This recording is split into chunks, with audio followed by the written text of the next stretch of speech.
When we saw the recommendations come up with the panel, we had some concerns about things that we saw, really kind of threefold.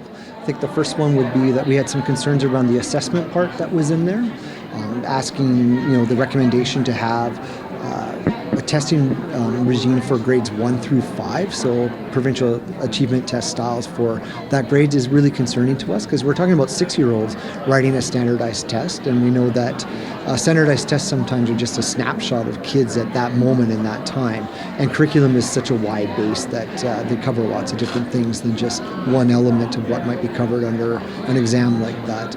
We also have some concerns about sections of the recommendations that talk about subject experts, and what does that mean in terms of teaching?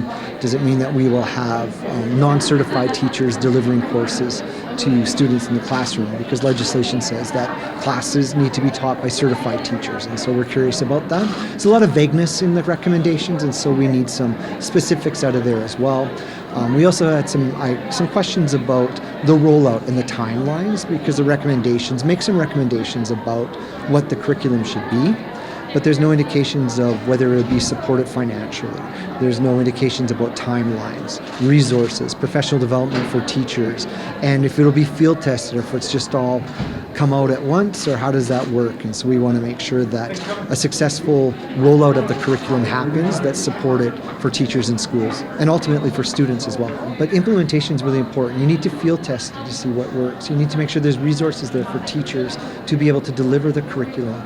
You need to make sure that there's professional development for teachers to learn what the new curriculum is, because they're going to have to do some changes in the classroom, and you got to be able to provide them the time and the money to do that. And we also want to make sure that it's assessed accordingly, that it's developmentally appropriate and not just a bunch of standardized testing. Teachers evaluate their students in all sorts of different ways, and they want to make sure that that authentic evaluation happens in class with the new curriculum.